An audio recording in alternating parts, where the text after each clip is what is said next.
Buongiorno, ben ritrovati. Focus TG, la prima edizione dei nostri telegiornali. C'è stata paura, molta paura questa mattina all'alba a Tonezza del Cimone, in provincia di Vicenza. Una casa vacanze dell'ACR invasa dal fumo con un principio di incendio dovuto a un difetto in un sistema di illuminazione, a quanto pare. Casa invasa dal fumo con una struttura dove c'erano circa 50 persone, molti anche ragazzini e bambini, 11 persone intossicate dal fumo, 7 di queste sono proprio bambini. Fra poco ci racconteranno la situazione in questo momento, ci racconterà Daniele Garbini insieme a Francesca Pezzo proprio da Tonezza del Cimone. Sono stati attimi ovviamente di grande paura in questa struttura, in questa casa vacanze, come ce ne sono tante appunto dell'ACR nel Vicentino.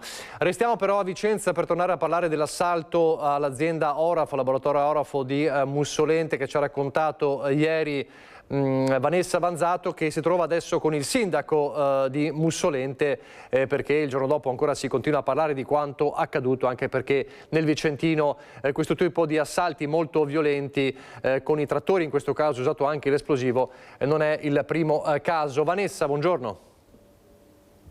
Buongiorno a te Nicola, a tutte le persone che ci stanno seguendo. Hai detto bene, non è il primo caso purtroppo di assalti ad aziende orafe nel territorio, nel Bassanese, con l'utilizzo di trattori o ruspe per bloccare le strade. In questo caso specifico hanno usato dei trattori che sono stati rubati nelle aziende agricole vicine. Con uno nello specifico sono entrati, hanno sfondato cancelli, porte blindate, hanno fatto davvero un disastro e per fortuna non sono riusciti, nonostante i danni ingenti, a rubare nulla. Con me la sindaca Elena Bontorin, che sentiremo tra pochissimo, perché c'è un progetto molto interessante, sarebbe tra l'altro un primo passo e unico anche in Regione Veneto. Io chiederei alla regia di mandare il servizio per capire esattamente cosa è successo l'altra notte a Mussolente.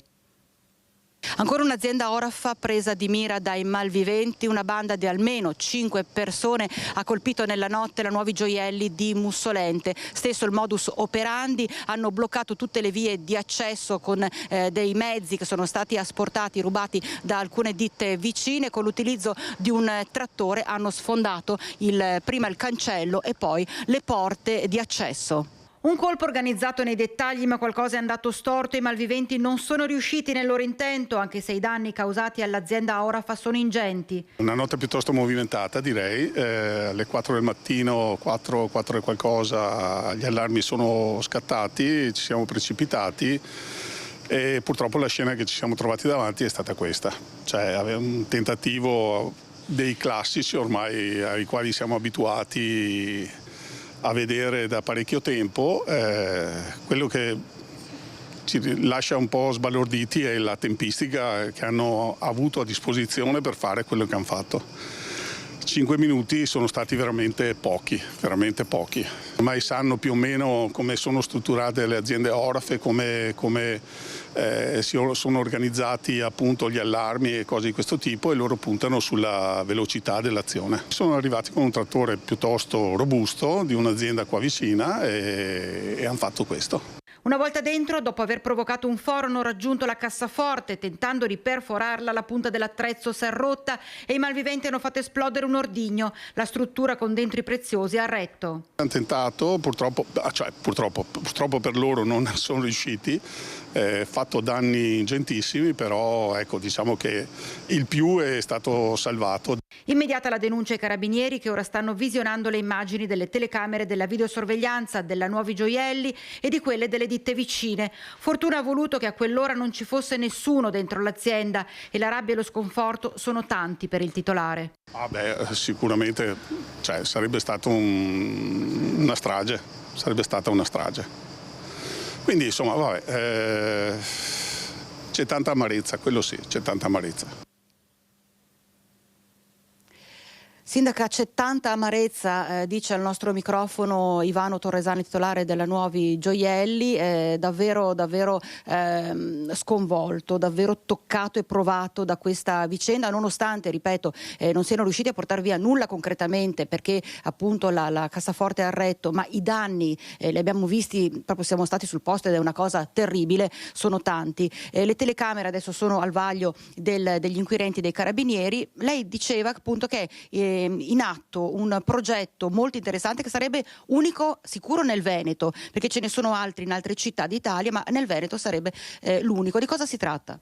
Sì, non mi risulta che in Veneto sia attivo ancora da nessuna parte. È un progetto che in realtà ho nel cassetto già da 1 annetto e mezzo, ma che ho chiesto appunto al nostro comandante di polizia locale di accelerare i passi necessari per attualizzarlo, perché sarà poi un vero e proprio regolamento che metteremo in piedi, di videosorveglianza partecipata. Cosa vuol dire? Vuol dire che i cittadini, i privati, le imprese, i nostri imprenditori possono contribuire alla videosorveglianza che abbiamo sul territorio, quindi contribuire all'acquisto di nuovi varchi che sono importantissimi ancora più delle telecamere per individuare quei movimenti magari anche nei giorni precedenti che ci danno, diciamo, i segnali che magari c'è qualcosina che non va sul territorio. E quindi andremo a creare questo regolamento dove il privato o anche un insieme di privati che si possono mettere in consorzio tra loro possano contribuire, dirci quali sono per loro le necessità di maggiore controllo, quindi penso alle nostre aree industriali in questo caso, insomma sarebbe stato importantissimo avere magari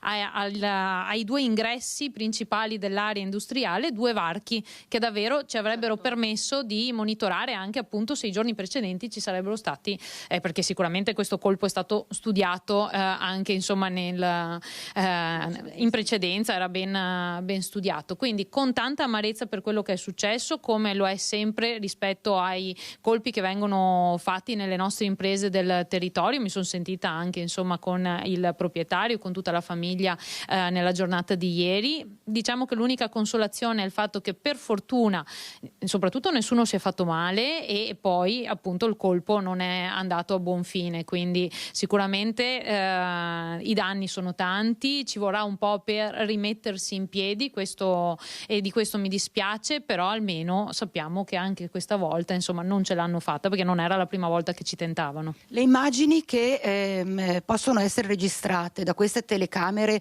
che vengono appunto prese in partecipazione da tutti gli enti, come poi possono essere visionate? I privati le possono visionare? Come funziona? No, i privati non le possono visionare perché nel pubblico, come sapete, il privato non può avere videosorveglianza, ma possono appunto affidarle alle nostre forze dell'ordine, quindi alla nostra polizia locale che ha appunto il controllo delle telecamere, ma poi appunto che possono essere acquisite dalla questura e dai carabinieri.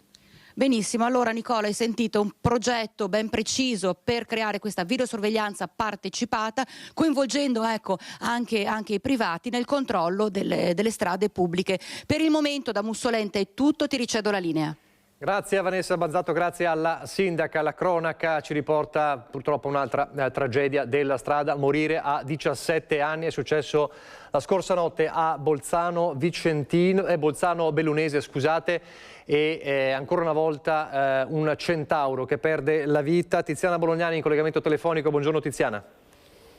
Sì Nicola, buongiorno, hai detto bene, l'ennesima vittima sulla strada nel Bellunese di questa estate, un ragazzo che avrebbe compiuto 18 anni il prossimo ottobre, si chiamava Thomas Darold e la scorsa notte attorno alla mezzanotte stava scendendo in sella alla sua Yamaha 125 da Bolzano Bellunese diretto verso casa a Mares di Belluno. D'un tratto, per cause che naturalmente sono ancora in fase di accertamento, il ragazzo avrebbe perso il controllo della moto che è uscita di strada finendo contro un palo, un impatto violentissimo che gli è stato fatale. A dare l'allarme sono stati alcuni passanti che verso mezzanotte e mezza hanno chiamato i soccorsi. Sul posto da San Martino è arrivata l'ambulanza, ma il medico non ha potuto che constatare il decesso del giovane. I rilievi di legge sono stati eseguiti dai carabinieri del radiomobile di Belluno. La notizia, come si può immaginare, si è diffusa rapidamente in città, ha colpito profondamente la frazione di Maresse, dove il ragazzo viveva con la famiglia, il papà meccanico a Vignole, la mamma infermiera nel reparto, al laboratorio analisi dell'ospedale di Belluno, una sorella indicibile lo strazio per questo nucleo familiare che si è chiuso nel dolore, ma sappiamo che il funerale di Thomas Darold è già stato fissato e sarà celebrato martedì pomeriggio nella chiesa di Antole a Belluno. È un lutto che travolge anche lo staff della Crono Rifugio Settimo Alpini. Thomas Darold collaborava infatti con gli organizzatori ed è probabile, anzi praticamente certo, che ieri sera avesse partecipato a Bolzano Bellunese alla Troticultura all'ultimo incontro di rifinitura del programma della gara di corsa in montagna prevista per domani mattina, ma che è stata annullata. Altri dettagli se li avremo nel telegiornale di questa sera, Nicola. Per il momento da Belluno è tutto, ti restituisco la linea. Lo dicevamo in apertura, la paura questa mattina a Tonezza del Cimone per il fumo che ha invaso la casa vacanze dell'ACR con 11 intossicati, di cui 7 bambini. Allora siamo in diretta con Daniele Garbin. Buongiorno Daniele. Sì. Buongiorno Nicola, buongiorno ai telespettatori, confermo siamo a Tonezza del Cimone, in compagnia con me c'è Franco Bertagnoli, il sindaco di Tonezza, per quello che sembrava, insomma, quindi poteva essere, insomma, anche una tragedia, ecco, diciamolo subito, perché alle nostre spalle questa casa vacanze ospitava una cinquantina di ospiti che sono stati evacuati per un principio di incendio che ha subito diffuso del fumo acre e ha spaventato gli ospiti e sono stati immediatamente fatti evacuare. Diciamo subito che ci sono state 11 feriti, 7 adulti, 4 minori, che sono stati trasferiti poi al pronto soccorso di Sant'Orso per accertamenti. Diciamo subito che alla fine fortunatamente non ha subito queste intossicazioni gravi e quindi tutto bene quel che finisce bene, però insomma questo è il risultato in questo momento ed è tutto relativo. Sindaco, insomma, come è andata, quando ha saputo?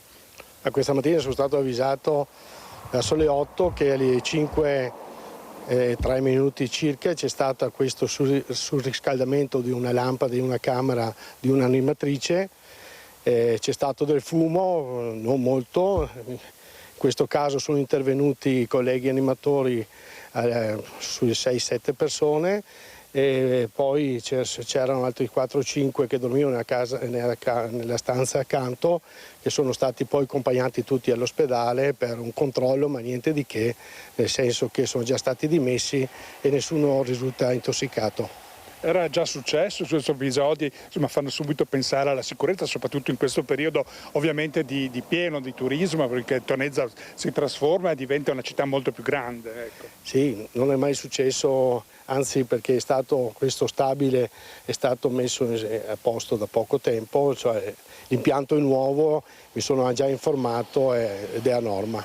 Ecco, chi è intervenuto, perché immagino i pompieri, insomma, momenti in quel momento insomma, erano anche abbastanza di preoccupazione. Sì, diciamo sono intervenuti i pompieri e anche 3 ambulanze. Colgo l'occasione per ringraziare le forze dell'ordine e anche gli sanitari per essere intervenuti tempestivamente in un paese dove diciamo, siamo abbastanza distanti dal primo ospedale.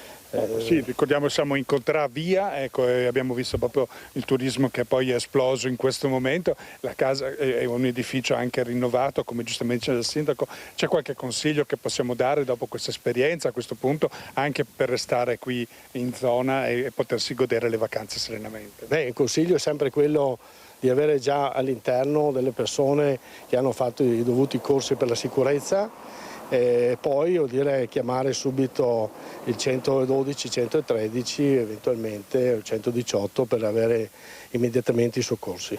Va bene, allora direi per il momento ringraziamo, seguiremo ovviamente l'evolversi della vicenda, sappiamo insomma che quello che era importante è che fortunatamente non ci sono, ricordiamo, insomma, feriti gravi. Ecco, allora ringraziamo il sindaco. Grazie a voi e buon lavoro. Grazie. E da Tonezza del Cimone è tutto, a voi la linea. Grazie a Daniele Garbin. Andiamo a Padova invece adesso, dove è morto dopo qualche giorno dal ricovero un residente, un uomo di origine marocchina che è morto dopo una lite violenta in un bar e arriva il provvedimento del questore. Valentina Visentin, buongiorno.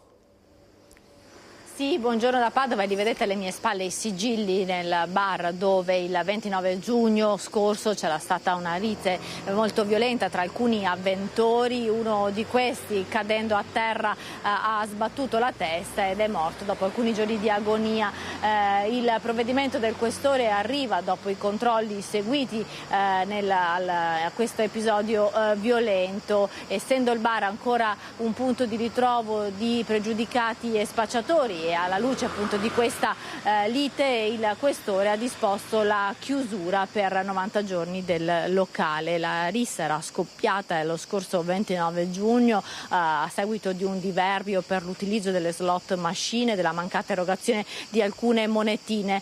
C'era stata una discussione tra gli avventori nel quale era intervenuto anche il marito della titolare. Durante la rissa il 54enne marocchino era caduto a terra sbattendo violentemente la testa contro uno di quei tavolini che adesso in questo momento è proprio ripreso da Sandro Ponchio, portato d'urgenza in ospedale, troppo gravi le ferite alla testa, è deceduto lo scorso 7 luglio. A seguito appunto di questo episodio ne erano nati nuovi controlli da parte della squadra mobile, rilevando appunto la pericolosità di questo locale, punto di aggregazione appunto di pregiudicati. Non era la prima volta che il questore sospendeva l'attività di questo locale, era accaduto anche nel 2020, nel 2021 e sempre qui nel marzo del 2022 c'era stata un'altra rissa tra alcuni avventori con 3 persone ferite. Dunque questa rissa ha portato all'ennesima chiusura, questa volta per 90 giorni di questo locale. Da Padova è tutto, la linea può tornare allo studio. Grazie a Valentina Visentin, una dottoressa, siamo nella Marca, del pronto soccorso dell'ospedale di Conegliano, aggredita ieri sera da un paziente con problemi psichiatrici che l'ha presa a pugni a bloccare l'aggressione. I colleghi subito intervenuti per fermare la violenza e le forze dell'ordine poi arrivate sul posto. La dottoressa è stata poi medicata e ha riportato una prognosi di 10 giorni. L'azienda sanitaria in un comunicato esprime la più ferma condanna e profonda indignazione per l'aggressione subita dalla professionista, alla quale vanno la totale vicinanza, la solidarietà e il supporto dell'intera direzione di tutti i colleghi. Non è la prima volta che un professionista della sanità viene aggredito, soprattutto in presidi importanti come i pronto soccorso. Fatto inaccettabile il commento in queste ore del presidente del Veneto Alberto Stefani. Ancora la cronaca con una serie di truffe e furti. Partiamo dalla truffa denunciata alla polizia, e la polizia poi è riuscita a raggiungere il malvivente, un 19enne di Campano, appena 19 anni, arrestato dalla polizia. Una coppia di anziani che finisce nella trappola dei finti carabinieri. Sono spariti gioielli per 70.000 euro. Non è il servizio che vedo in preview in questo momento, è il servizio sulla truffa del finto carabiniere. Eccola qui, la vediamo subito. Buongiorno, la vostra macchina è stata utilizzata per commettere una rapina. È iniziata così la telefonata del finto carabiniere ad una coppia di trevigiani, 82 anni lui, 62 lei. Ma questa volta al truffatore, un 19enne campano, non è andata bene, perché il giovane è stato notato al telefono con fare sospetto da alcuni residenti in zona Fragiocondo. Così una pattuglia si è avvicinata. Il truffatore, gravato da numerosi precedenti di polizia per reati contro il patrimonio e contro la persona, stava uscendo frettolosamente da un appartamento in via Massimo d'Azeglio. È stato fermato prima che potesse darsi alla fuga. Sulle spalle uno zainetto, occultati all'interno c'erano monili in oro e preziosi del valore di circa 70.000 euro, orologi e gioielli che il 19enne si era fatto consegnare dalle vittime della truffa. Per il giovane si sono aperte le porte del carcere di Santa Bona. A raccontare quanto accaduto proprio la coppia raggirata e derubata. Quando i coniugi si sono presentati in questura per la denuncia, hanno spiegato di essere stati contattati da un finto carabiniere che ha riferito che la loro macchina era stata utilizzata per commettere una rapina e che di lì a poco un delegato si sarebbe recato a casa loro per fare delle verifiche. L'interlocutore ha dato al marito indicazioni di raccogliere e mettere a disposizione tutti i preziosi presenti nell'abitazione perché era necessario escludere che gli stessi fossero parte della refurtiva, mentre alla moglie è stato detto di recarsi tempestivamente in caserma per formalizzare la denuncia. Alla porta, poco dopo, si è presentato il 19enne riuscendo ad entrare e farsi consegnare i gioielli. Il truffatore è stato arrestato e i gioielli sottratti restituiti alle vittime. A Breda di Piave è il sindaco a denunciare pubblicamente un tentativo di truffa ai danni di un'anziana alla guida della sua auto, ma nelle scorse ore si è registrato anche un furto in abitazione, sempre in zona. L'ondata di furti in piena estate ha toccato anche Breda di Piave. È lo stesso sindaco Cristiano Mosole a lanciare l'allerta e un appello. Ieri sera un furto avvenuto in zona Bacil, forze dell'ordine naturalmente allertate e cercheranno di individuare chi sono i responsabili. Questa la raccomandazione naturalmente, certamente chiamare sempre il 112 112, chiudere porte, finestre, tutti i serramenti e attivare l'impianto d'allarme se lo si ha, anche se si va via per 5 minuti, perché possono essere quel tempo fondamentale che ci espone al rischio. Ma anche in pieno giorno i criminali entrano in azione, come è successo in via Piave tra San Bartolomeo e Candelù. Del tentativo di truffa rimane vittima una donna ultra ottantenne di Breda. La truffa della finta collisione tra veicoli, in questo caso 2 auto, ma sapete che può essere anche il motorino, può essere lo specchietto, in questo caso hanno simulato una strisciata. Fortunatamente la signora è riuscita ad evitare la truffa, ma stiamo attenti. In questo caso parliamo di 2 soggetti, uomo-donna di origine straniera dalla parlata,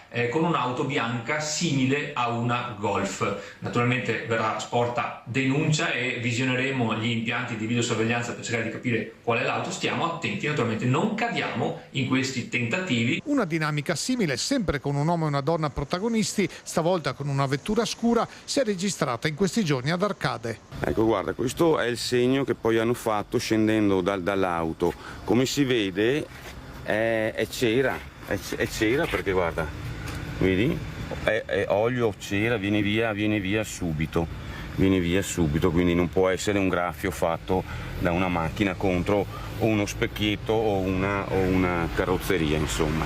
A tutti i cittadini i sindaci fanno la medesima raccomandazione. Se succede, chiamare immediatamente le forze dell'ordine, ripeto, i carabinieri al 112 o la polizia locale. Mi raccomando, facciamo attenzione. È proprio una truffa ha innescato ieri un inseguimento con un'auto della polizia locale speronata da un malvivente poi rintracciato. È successo tra San Biagio di Callalta e proprio Breda di Piave. Lina Paronetto, buongiorno da San Biagio. Buongiorno Nicola, buongiorno ai telespettatori di Rete Veneta, qui con Alberto Pivetta, siamo all'esterno del municipio, lo vedete, di San Biagio di Callalta con la sindaca Valentina Pillon che ringraziamo. C'è stato un episodio particolarmente rocambolesco e anche pericoloso, perché quest'auto che la polizia locale ha intercettato e non si è fermata all'ALT era condotta da un giovane, come dicevi, di origini campane, un 22enne appena. La macchina era segnalata, e sappiamo bene che il territorio qui è monitorato dai Targa System, era segnalata per essere stata impiegata per furti in particolare. Ne è nato un inseguimento con tanto di speronamento del mezzo della polizia locale, inseguimento tra Cavie e Pero di Breda di Piave. Poteva anche finire peggio, nel senso che c'è stato un grosso rischio corso dagli agenti di polizia locale sindaco, poi alla fine questo soggetto è scappato a piedi ma è stato anche rintracciato e denunciato. Sì, è successo proprio così. Nella tarda mattinata di ieri è stato segnalato un furto ad una signora anziana residente qui nel territorio di San Biagio. Ecco che da allora sono partite subito le nostre forze dell'ordine. In un primo momento la polizia locale, che appunto, come si diceva, ha intercettato quest'auto, e in un secondo momento, grazie alla collaborazione dei carabinieri, quest'auto è stata speronata, è stata finalmente bloccata e in un primo momento l'uomo alla guida è scappato, quindi se n'è andato tra le nostre campagne. Ecco che allora, con un lavoro congiunto sia della polizia locale, e ringrazio il nostro comandante Troncon, che della stazione dei carabinieri di San Biagio con il maresciallo Corvaglia, sono riusciti ad identificarlo e poi anche a fermare l'individuo. Ecco che quindi siamo riusciti a recuperare anche la refurtiva e riconsegnarla alla signora. Quindi una situazione davvero che ha sfiorato anche un un pericolo, ma fortunatamente tutto è andato per il meglio, è stata fatta giustizia e la vittima ha potuto anche riavere la refurtiva. Ovviamente rimane il grande spavento in queste circostanze e rimane alta l'attenzione sul tema delle truffe, soprattutto per le persone maggiormente vulnerabili.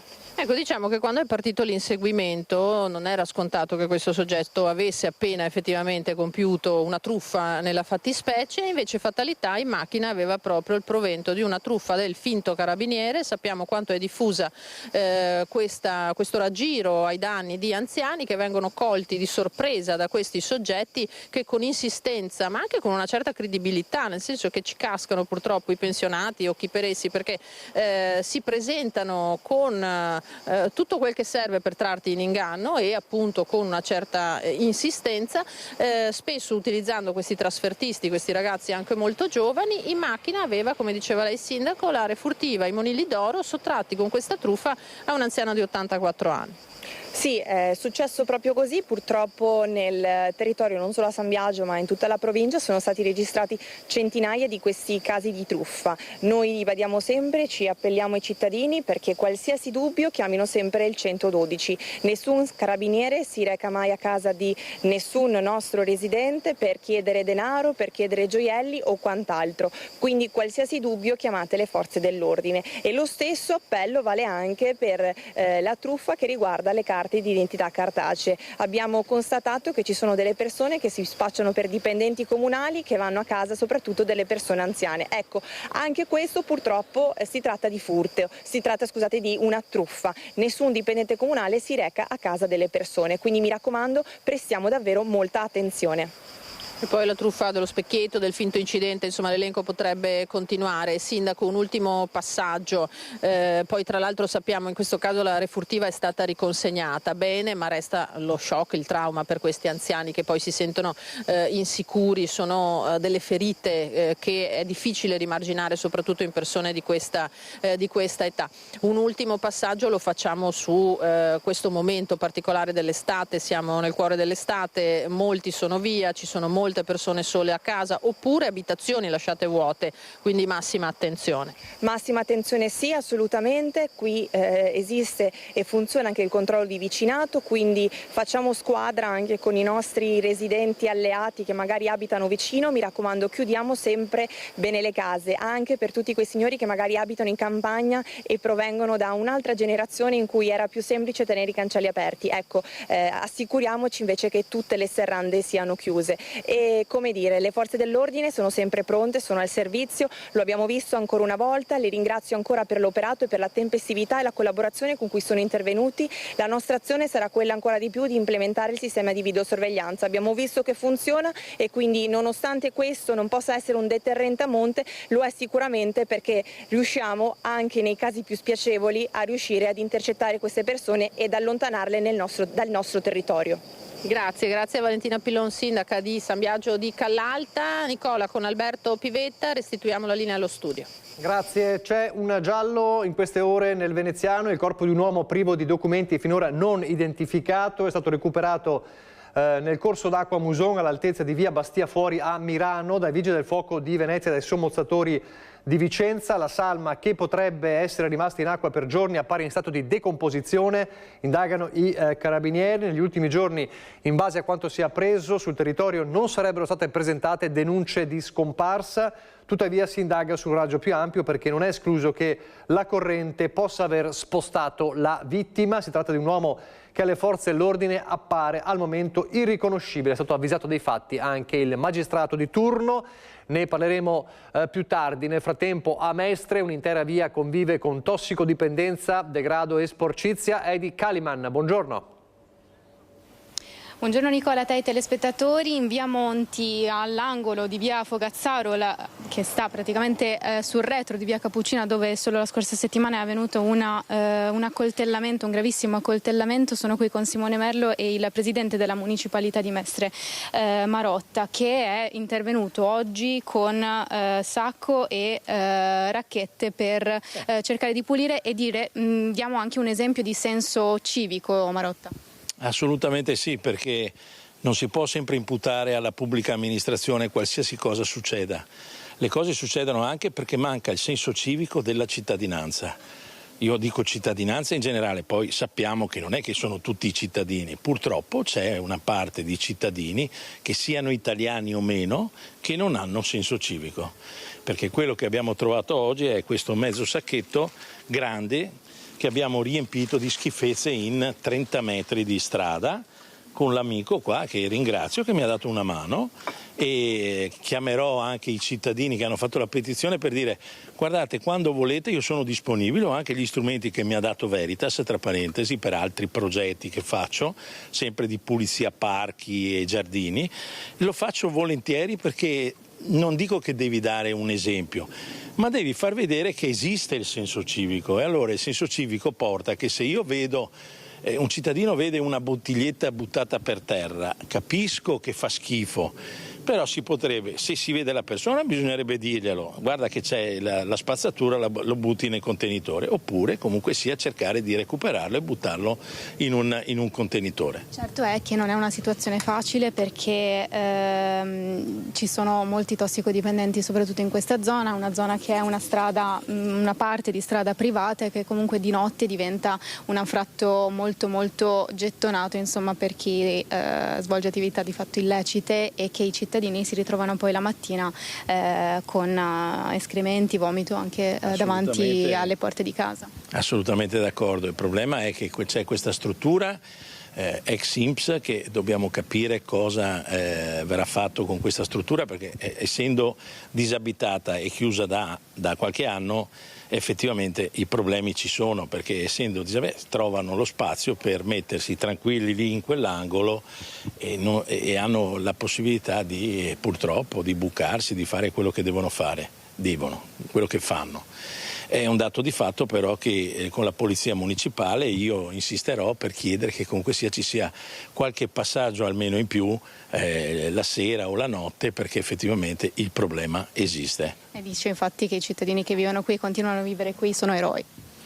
Ma io dico di sì, perché comunque sia con questa situazione sono persone incommiabili, perché comunque sia vivere in questa zona è quasi un atto di eroismo, anche se è strano dire una cosa del genere, perché insomma in una città uno dovrebbe vivere, punto, avere la possibilità di fare la propria vita, però se sei condizionato da eventi negativi che non si risolvono, effettivamente comincia a diventare eroico. E allora partiamo da qui e partiamo anche dalle iniziative che potete proporre. Anche stava parlando con un cittadino che abita proprio qui, che ringraziamo ovviamente, e che partiranno delle iniziative, possiamo dirlo in diretta?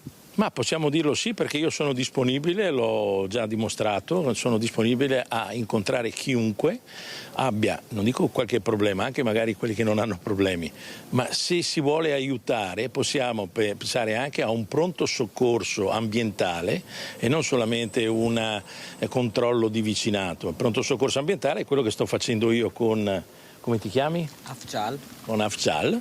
Ma potrebbe essere con Gianluca, con Elisa, con chiunque e volesse dare una mano, perché basta scendere dalle case e farlo insieme. Basta chiamarmi, non è che sono disponibile 24 ore su 24, perché anch'io ho la mia vita oltre alla politica, però la politica deve dare anche dimostrazione di poter essere sul territorio a dare una mano ai cittadini a risolvere qualche problema. Da un lato manualmente, ma poi anche politicamente, perché io farò pressione, logicamente chiederò di nuovo alla polizia locale di fare in modo che ci siano più passaggi in questa zona. Marotta, grazie mille Afjar, e Nicola, se non hai domande a te la linea. Grazie a Heidi Kalimann. Noi andiamo velocemente in pubblicità, ripartiremo dalle tragedie lungo le strade, a partire da quella di Zero Branco, fissati i funerali del piccolo Simone, 1 anno e 10 mesi, travolto nel cortile di casa dall'auto della nonna. Subito dopo la pubblicità.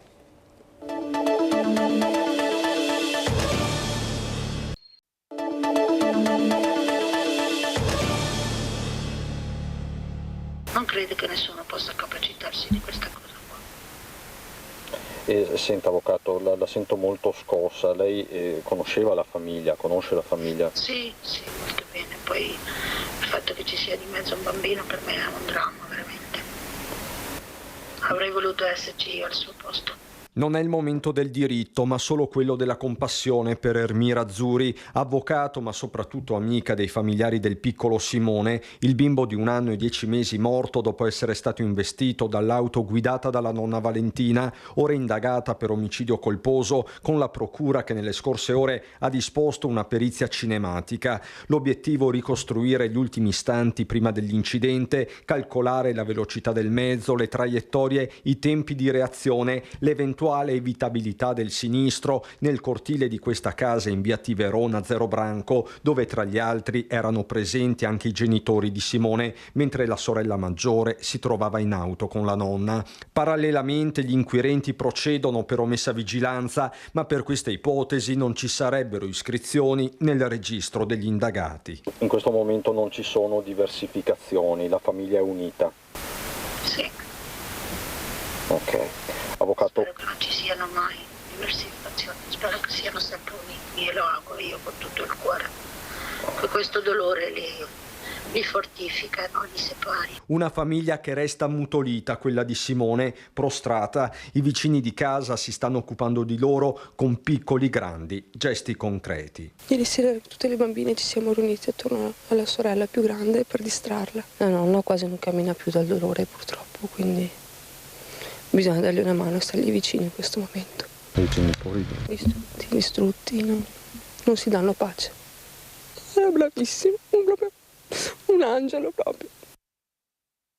La richiesta della famiglia è quella che i funerali si svolgessero nella comunità dove loro ormai vivono da tempo e dove era cresciuto anche Simone. Insomma. Riposerà nel cimitero di Sant'Alberto a 0 Branco il piccolo Simone, con un'intera comunità pronta a dirgli addio lunedì mattina alle 9 nella chiesa della frazione, dove sono attese centinaia di persone. In tanti conoscevano i genitori Olga e Yurie e anche la nonna Valentina, ora indagata per la morte del piccolo travolto in auto nel cortile di casa. Un dramma che, se da un lato ha riproposto il solito problema dei leoni da tastiera con alcuni commenti social indicibili, dall'altro ha confermato l'esistenza di una catena umana di solidarietà fatta di imprenditori, cittadini, professionisti. Anch'io stesso nelle ultime ore ho ricevuto da parte di molte persone una disponibilità all'aiuto della famiglia sotto vari punti di vista, addirittura anche qualche psicologo, insomma, si è fatto avanti. Certo che di fronte a dolori così grandi non so se la psicologia possa essere un lenitivo o possa essere uno strumento, ma immagino vadano provate tutte le strade possibili per provare ad avere degli elementi in più, non per capire ma per affrontare poi il dolore. Intanto i genitori hanno dedicato al loro piccolo una frase semplice ma carica d'amore nell'epigrafe che annuncia i funerali, che si terranno con rito ortodosso e saranno officiati da padre Marius Cociorva, parroco della chiesa romena di Treviso. Simone, piccolo sole dei nostri giorni, sei diventato stella del nostro cielo, continuerai a brillare dentro ogni nostro respiro. Il messaggio di mamma e papà. Il sindaco li ha incontrati. Sì, la famiglia ha proprio detto: noi non vogliamo nulla, noi non chiediamo nulla. È anche, devo dire, concepibile in un momento del genere. Anche da parte loro la volontà è quella di richiudersi un attimo all'interno delle proprie mura per ritrovare anche non un senso a una roba che non può avere un senso, ma provare a ritrovare leggermente loro stessi per poi dover affrontare anche tutto il resto. La tragedia di 0 Branco, si è sfiorata un'altra tragedia, sempre con una vittima, una bambina, in questo caso è ferita lievemente, per fortuna. È successo a Codevigo nella notte. Schianto questa mattina tra 2 auto lungo la strada provinciale 53 Arzarona, Codevigo. L'intervento dei vigili del fuoco per estrarre dalle lamiere una bambina che è rimasta leggermente ferita. Lo schianto frontale in via argine sinistro del Brenta. A causa dell'impatto uno dei mezzi si è accasciato su un fianco. La squadra dei vigili del fuoco, arrivata da Piave di Sacco, ha messo in sicurezza i mezzi ed estratto la piccola di appena 2 anni, che fortunatamente ha riportato solo lievi ferite ed è stata portata per sicurezza all'ospedale per dei controlli. Illesi invece i conducenti, sul posto anche i carabinieri per i rilievi. E ieri mattina invece la tragedia che ha colpito la zona di Santa Caterina d'Este, siamo ancora nel Padovano, un 75enne travolto e ucciso da un furgone mentre era in bicicletta. Come ogni mattina Dionigi Spiandorello, 75enne originario di Ponso, è salito in sella alla sua bicicletta e come ogni mattina ha percorso via Braggio, lungo la strada regionale 100, nella frazione di Carceri, a Santa Caterina d'Este. Alle 9:30 circa, però, un tragico incidente ha interrotto per sempre la sua routine. Secondo la ricostruzione fornita dai residenti della zona, il 75enne, dopo aver superato un mezzo pesante accostato a bordo strada, è stato centrato in pieno da un furgoncino proveniente dal lato opposto che non lo avrebbe visto arrivare. Un impatto fatale che non gli ha lasciato scampo. Quello del camion aveva un bilico e ha detto guarda, le avevo appena superato, ma ancora dietro dove ci sono le cose di Menino, i capannoni di Menino dove ci sono le orchidee, le avevo già distanziato, però mi è caduto e ha detto la bottiglia dell'acqua dal camion, però mi sono fermato, ho messo le 4 frecce e mi sono fermato. Nel frattempo che arriva quest'uomo in bicicletta e mi ha superato il camion, praticamente in mezzo alla strada. Nel frattempo dall'altra parte si arriva un furgoncino, no? Sto furgone non l'aveva visto perché si sbucava all'improvviso dietro il camion, che era un camion alto. Come che lei arriva così e che se ne è sotto il camion. Ha preso una botta e l'ha scaraventato per terra. Sul posto sono prontamente arrivati i carabinieri della radiomobile di Este per tutti i rilievi del caso e per ricostruire l'esatta dinamica dell'incidente. Immediato l'allarme al 118 da parte dei 2 conducenti. Quando è atterrato l'elisoccorso nel campo vicino, i sanitari hanno tentato invano di salvare il ciclista. Troppo gravi le ferite riportate nell'impatto. Per il 75enne non c'è stato nulla da fare. Per i residenti però i soccorsi ci avrebbero impiegato troppo tempo ad arrivare sul posto. Dopo mezz'ora si è arrivata la turbolenza. Dopo mezz'ora. Allora ho chiesto ai camionisti, ho detto ma avete chiamato immediatamente, che abbiamo chiamato il 118, si arriva dopo 20-30 minuti, chi sei qua a Schiavonia, quindi da Schiavonia a venire qui non so che vuoi tanto. Ma una cosa impressionante perché il tempo è stato un po' troppo lungo, ecco, e nel mentre hanno assistito il ferito, ecco, però purtroppo sono arrivati che la botta era talmente fatale che non c'è stato niente da fare. Anche il sindaco di Santa Caterina d'Este, Tiberio Businaro, con un post su Facebook si è unito al cordoglio a nome dell'intera comunità, esprimendo la sua vicinanza ai familiari e ai cari del 75enne, ennesima vittima della strada. Un maxi sequestro, uno dei più ingenti nel Veneto e nel Vicentino degli ultimi anni, guardate. È una delle più clamorose operazioni antidroga mai messe a segno nel Bassanese. I carabinieri della compagnia, assieme ai reparti investigativi dell'Arma, hanno inflitto un duro colpo al traffico di droga nel Bassanese e nella fascia pedemontana, fino all'Alto Vicentino. I carabinieri hanno sequestrato ben 683 kg di hashish e arrestato un cittadino marocchino di 44 anni, senza fissa dimora. L'indagine è partita nei mesi scorsi con una sofisticata attività di intercettazione ambientali e pedinamenti che hanno visto i carabinieri di Bassano infine monitorare un garage sotterraneo nelle vicinanze della stazione ferroviaria. Al centro dell'attenzione un furgone nero, visto sostare davanti a uno specifico box. I militari si sono messi sulle tracce del mezzo, intercettandolo mentre lasciava il centro cittadino in direzione della Pedemontana e verso Colceresa. Il conducente ha destato ulteriori sospetti per la guida irregolare, così almeno riferiscono i carabinieri. Il furgone è stato seguito per parecchi chilometri e si è fermato all'altezza del casello di Colceresa. Durante il controllo nell'abitacolo i detective hanno notato una grossa borsa lasciata aperta contenente numerosi panetti di hashish.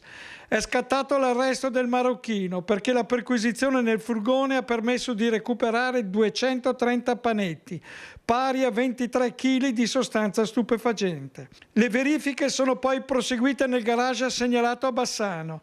All'interno del box erano nascosti altri 660 kg di hashish, confezionati in panetti identici a quelli trovati sul furgone.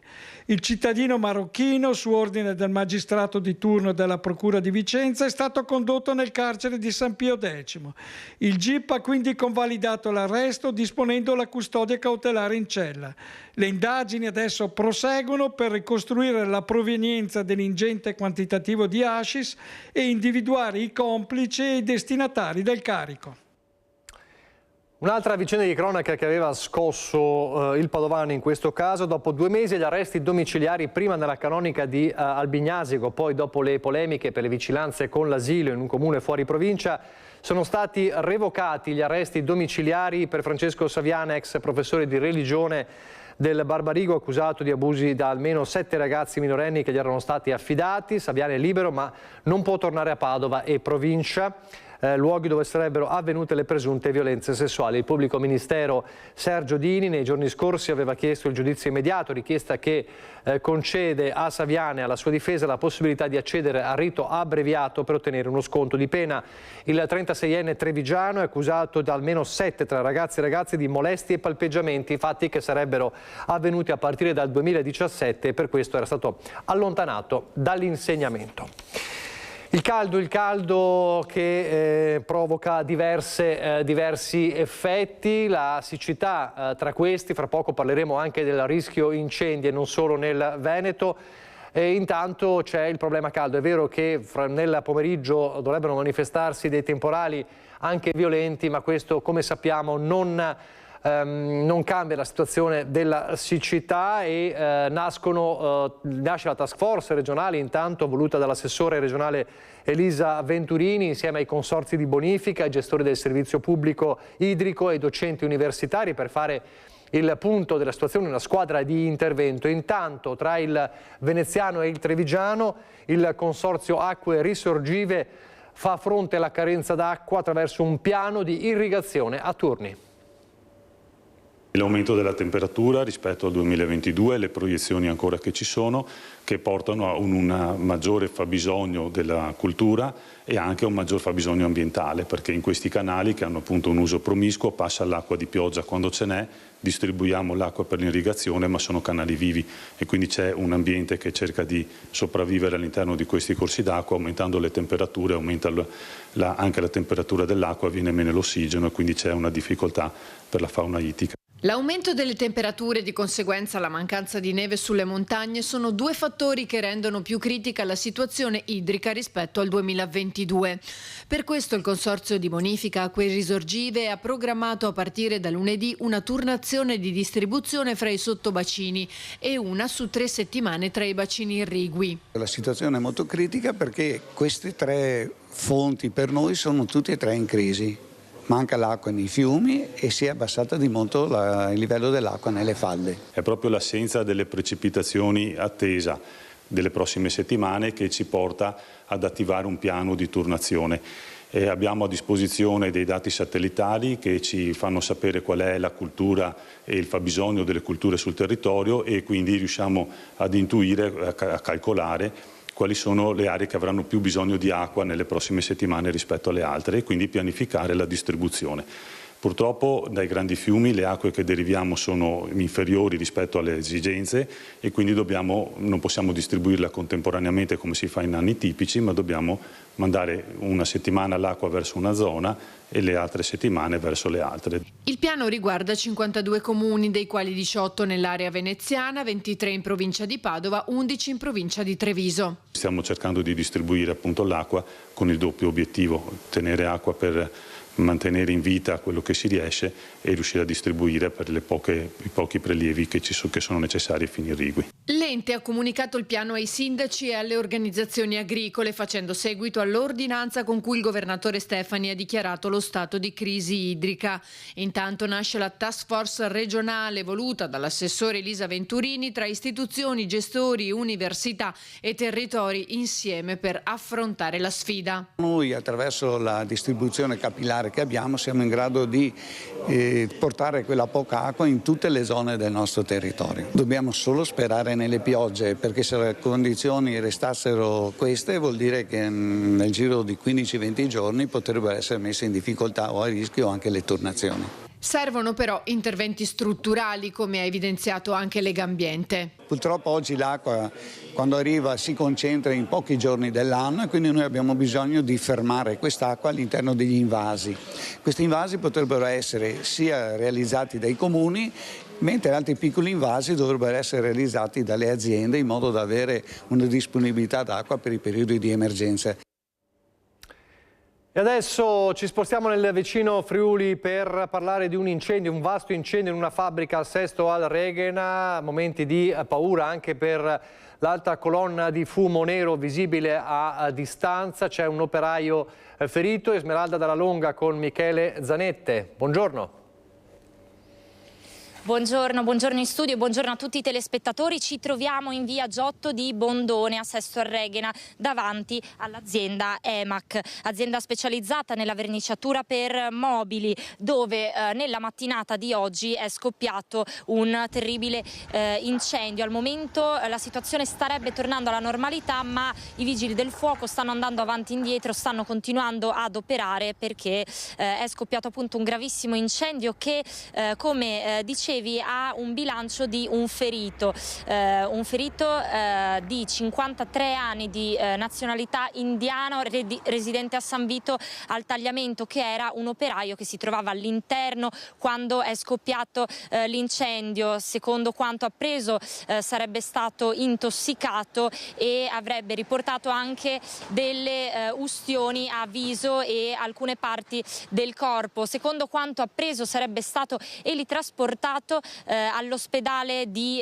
Udine. Fortunatamente non si trova in pericolo di vita, non in condizioni troppo gravi, ma comunque, come dicevo, è rimasto intossicato e ha riportato diverse ustioni a viso e altre parti del corpo. L'allarme è scattato quando, per cause accidentali, ha preso fuoco un distillatore contenente del diluente, che poi sarebbe stato posizionato all'esterno della ditta e poi si sarebbe propagato perché ha interessato anche dei sacchi di pellet che si trovavano lì vicino, e dunque il rogo si sarebbe propagato, creando un grande incendio, una lunga colonna di fumo vista a chilometri di distanza. Infatti abbiamo sentito anche i residenti qui vicino prima molto spaventati per quanto accaduto. Infatti nel servizio di questa sera seguiranno anche le voci appunto e la paura dei residenti, di chi si trovava e dei testimoni oculari che hanno visto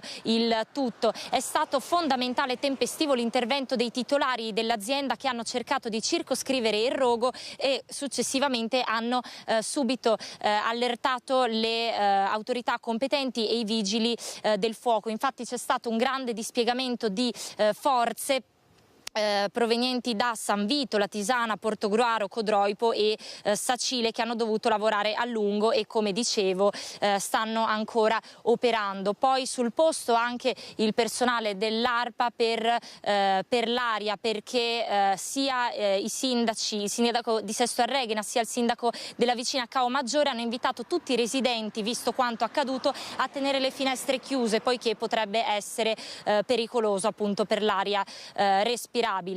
Come dicevo, seguiranno aggiornamenti poi nel servizio di questa sera. Per il momento da Sesto al Reghena è tutto, ricedo la linea allo studio. Grazie Esmeralda Dalla Longa. Di nuovo in pubblicità, ripartiremo dal Tribunale della Pedemontana.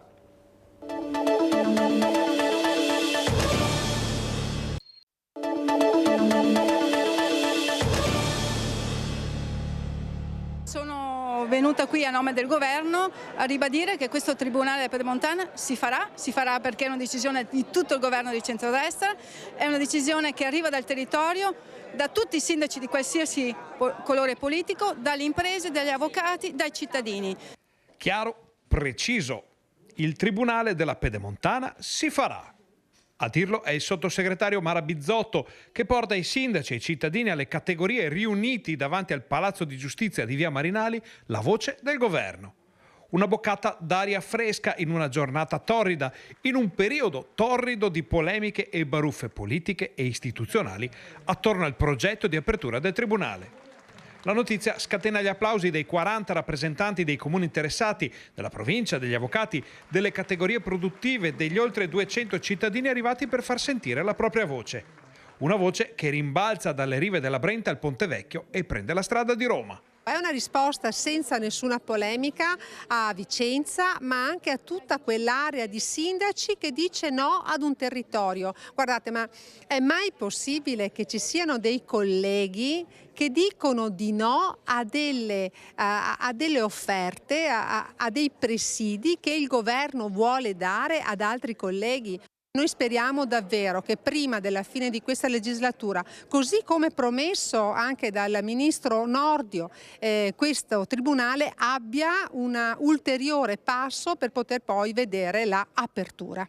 Davanti al tribunale tanti sindaci di ogni schieramento e di tutte le zone interessate. Una risposta alle polemiche, un segnale fortissimo per il primo cittadino di Bassano. Un segnale fortissimo, dopo 14 anni il territorio non molla, siamo uniti come sindaci, come categorie economiche e ordini professionali per chiedere un servizio che ci spetta. Siamo una delle zone più produttive d'Italia, siamo una zona che da 14 anni lotta per avere una giustizia più efficiente, il governo ci ha fatto delle promesse, adesso aspettiamo i fatti. Il territorio si è dimostrato per l'ennesima volta compatto, speriamo entro breve di vedere l'apertura del nuovo Tribunale della Pedemontana. C'è spazio infine per una frecciatina ai sindaci che hanno partecipato alla manifestazione contro il Tribunale della Pedemontana che si è tenuta davanti al Palazzo di Giustizia di Vicenza. Noi rimaniamo fedeli ai nostri principi, ai nostri cittadini, noi rispondiamo ai nostri cittadini, qualcun altro invece risponde agli interessi magari di qualche ordine.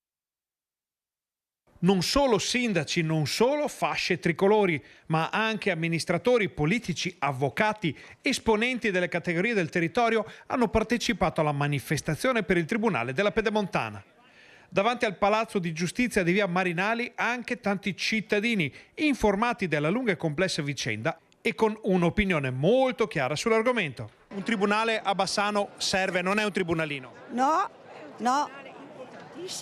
Perché abbiamo tutta la Pedemontana, scusi, e quindi e poi diciamo pure anche che c'è sempre stato, ce l'hanno portato via, non è che ci siamo una mattina svegliati e abbiamo detto adesso vogliamo un tribunale, no, il tribunale a Bassano c'è sempre stato. Nel frattempo la Pedemontana è aumentata di persone e quindi è diventato ancora più necessario. Chiudiamo con lo sport, campione d'Italia Under 18 per il secondo anno di seguito. I giovani rugbisti del Valsugana Rugby Padova sono stati premiati a Palazzo Moroni. Utilizzerei una squadra che ci crede, un gruppo di ragazzi che è prima di tutto amici, sono tutti amici, compagni, abbiamo condiviso tanti anni insieme e anche con le persone che sono arrivate da poco comunque c'è un legame che è indescrivibile. È il capitano Enrico Bizzotto a raccontare il segreto del Valsugana Rugby Padova, la squadra che per il secondo anno consecutivo si è aggiudicata il campionato italiano Under 18. Foto di gruppo sui gradini di Palazzo Moroni per un gruppo di ragazzi che non si è fermato mai, continuando a lavorare con serietà. Perché per noi insomma il secondo scudetto in 2 anni, servono sacrifici soprattutto, impegno, perché questi ragazzi comunque per tutto l'anno si sono allenati, abbiamo fatto 4 allenamenti ogni settimana, ogni tanto ci sta la giornata storta, ma tendenzialmente sono sempre allenati al 100% tutti gli allenamenti e dopo ovviamente il lavoro ripaga. È un processo che parte da quando i ragazzi sono piccoli e che si conclude per tanti in quello che è la fine di un percorso di settore giovanile. Sicuramente la ciliegina sulla torta è stata la vittoria, ma ogni singola partita, ogni singola prestazione che è stata fatta era sempre un qualcosa in più, un tassello in più che veniva aggiunto a quello che è poi l'amalgama di tutto questo gruppo che è spettacolare. Con i ragazzi dell'Under 18, campionesse italiane a marzo nella Serie A Elite femminile, anche le ragazze del Valsugana, un orgoglio per la città di Padova. Sono ragazzi d'oro, li ho ringraziati perché loro vincono i campionati, però contestualmente portano Padova alla ribalta nazionale, perché Valsugana Rugby Padova sui giornali, in televisione, si parla del Valsugana ma si parla contestualmente di Padova. Quest'anno una doppietta fantastica, ragazze che vincono lo scudetto femminile, loro che vincono il campionato dei giovani, i campioni d'Italia. Credo sia una soddisfazione enorme per la società, ma lo ribadisco, per tutto il gruppo Valsugana, per noi che rappresentiamo la città. Complimenti a questi ragazzi, si chiude qui l'edizione di Focus TG, grazie per averci seguito, arrivederci.